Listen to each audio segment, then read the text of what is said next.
ഷാഹി കബീറിൻ്റെ തിരക്കഥയിൽ എഡിറ്ററായ സത്യനായക് ആദ്യമായി സംവിധാനത്തിലേക്ക് ചുവടുവെച്ച് കുഞ്ചാക്കോ ബോബനും ലിജോ മോളും കേന്ദ്ര കഥാപാത്രങ്ങളെ അവതരിപ്പിച്ച് തിയേറ്ററുകളിലെത്തിയ ഉന്മാദം എന്ന ചിത്രത്തിൻ്റെ റിവ്യൂ ആണ് ഈ വീഡിയോയിൽ നമുക്ക് നോക്കാം. ഷാഹി കബീർ മുമ്പ് ചെയ്ത ചിത്രങ്ങളെപ്പോലെ ഇതൊരു പോലീസ് പശ്ചാത്തലത്തിൽ ഉള്ള സിനിമ തന്നെയാണ്. കഥയിലെ കേസ് അന്വേഷണത്തിന് വലിയ പ്രാധാന്യമുണ്ടെങ്കിലും കേവലം ഒരു ക്രൈം ത്രില്ലർ എന്നതിനപ്പുറം പ്രധാന കഥാപാത്രത്തിൻ്റെ ആന്തരിക ലോകത്തെയും അയാളുടെ ജീവിതയാത്രയുമാണ് സിനിമ പ്രധാനമായും ഫോക്കസ് ചെയ്യുന്നത്. പോലീസ് ക്വാർട്ടേഴ്സിൽ ഭാര്യയും 2 മക്കളുമൊത്ത് ജീവിക്കുന്ന ഷെല്ലി എന്ന പോലീസുകാരനാണ് കേന്ദ്ര കഥാപാത്രം. ജോലിക്ക് പുറമെ സിനിമ മോഹിയായ അയാൾ തിരക്കഥകൾ എഴുതുകയും സംവിധായകരെ പോയി കാണുകയും ചെയ്യുന്നുണ്ട്. എന്നാൽ സിനിമാ ജീവിതത്തിൽ പറയത്തക്ക പുരോഗതിയൊന്നും സംഭവിക്കുന്നില്ല. ഷെല്ലി ഒരു പ്രത്യേക കേസിന് പിന്നാലെ പോകുന്നതും ആ കേസുമായി ബന്ധപ്പെട്ട് ലോകം കെട്ടിപ്പടുക്കുന്ന സിനിമയുടെ ആദ്യഘട്ടം വളരെ ഗംഭീരമായി കാണിച്ചിരിക്കുന്നു. ഈ അടുത്ത കാലത്ത് തിളങ്ങി നിൽക്കുന്ന കുഞ്ചാക്കോ ബോബൻ ഷെല്ലിയെ മികച്ച പ്രകടനം തന്നെയാണ് കാഴ്ചവെച്ചിരിക്കുന്നത്. കഥാപാത്രത്തിൻ്റെ അന്വേഷണങ്ങൾ, തിരിച്ചടികൾ, ചിന്തകൾ, പരാജയങ്ങൾ എന്നിവയൊക്കെ പ്രേക്ഷകനിലേക്ക് കൃത്യമായി എത്തിക്കാനും പ്രേക്ഷകനെ കഥയോട് ചേർത്തു നിർത്താനും അദ്ദേഹത്തിന് സാധിച്ചു. ആദ്യ പകുതിയിലാണ് ഇതിൻ്റെ മികച്ച ഭംഗി അനുഭവപ്പെടുന്നത്. എന്നാൽ രണ്ടാം പകുതിയിലെ ഒരു കോടതി രംഗം അല്പം ആർട്ടിഫിഷ്യലായും തോന്നിപ്പിച്ചിട്ടുണ്ട്. ഷെല്ലിയുടെ ഭാര്യയായി എത്തിയ ലിജോ മോളുടെ പ്രകടനം വളരെ മികച്ചതായിരുന്നു.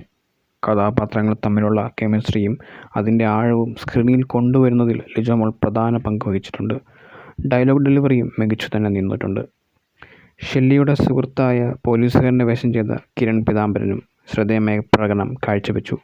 കൂടാതെ സുധീഷ്, കോട്ടയം നസീർ, ഷാജു, ശ്രീധർ, സാബുമോൻ, സിദ്ദിഖ്, വിനീത് തട്ടിൽ തുടങ്ങിയവർ ചെറിയ വേഷങ്ങളിൽ സിനിമയിൽ വന്നു പോകുന്നുണ്ടെങ്കിലും അവരുടെ കഥാപാത്രങ്ങൾ മികച്ചതായിട്ട് തന്നെ അവർ അവതരിപ്പിച്ചിട്ടുണ്ട്. ചിത്രത്തിലെ സാങ്കേതികമായ ഏറ്റവും വേറിട്ട് നിൽക്കുന്നതും മുജീബ് മജീദിൻ്റെ സംഗീതമാണ്. ടൈറ്റിൽ കാർഡ് കാണുമ്പോഴുള്ള സംഗീതം കേമമായിരുന്നു. ഷെല്ലിയുടെ മാനസികാവസ്ഥ പ്രേക്ഷകരിലേക്ക് പകരുകയും ആദ്യ പകുതിയിൽ സിനിമയ്ക്ക് നല്ലൊരു ഒഴുക്ക് നൽകുകയും ചെയ്യുന്നത് ഈ സംഗീതമാണ്.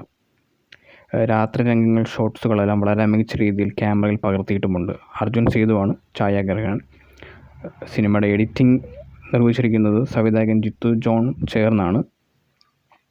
രണ്ടാം പകുതിയിൽ പ്രേക്ഷകനുണ്ടാകുന്ന കൺഫ്യൂഷൻ എഡിറ്റിംഗും ഒരു പങ്ക് വഹിച്ചിട്ടുണ്ട്.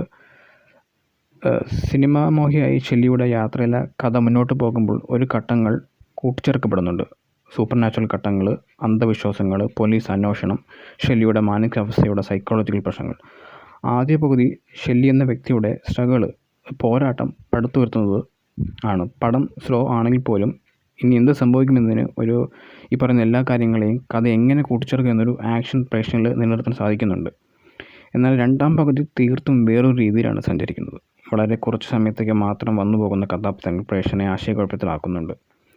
തിയേറ്ററിൽ നിന്നും കണ്ടിറങ്ങുമ്പോൾ പല കാര്യങ്ങളും തമ്മിൽ കണക്ട് ചെയ്യാൻ സാധിക്കാതെ ആവശ്യമുണ്ടാകുന്നുണ്ട്. ചില കഥാപാത്രങ്ങളുടെ പ്രാധാന്യം എന്താണെന്ന് മനസ്സിലാക്കാൻ പ്രയാസപ്പെടുന്നുണ്ട്. സിനിമ കണ്ടിറങ്ങിയതിന് ശേഷം സിനിമ കുറച്ചും കൂടെ ഡീറ്റെയിൽസ് ആകാമായിരുന്നെന്ന് തോന്നി. ചില കാര്യങ്ങൾ കുറച്ചുകൂടി ക്ലിയറായി പറഞ്ഞിരുന്നെങ്കിൽ സിനിമയുടെ അകത്ത് യഥാർത്ഥത്തിൽ എന്താണ് സംഭവിക്കുന്നതെന്ന് കുറച്ചും കൂടെ പ്രേക്ഷകർക്ക് മനസ്സിലാക്കാൻ സാധിച്ചേനെ.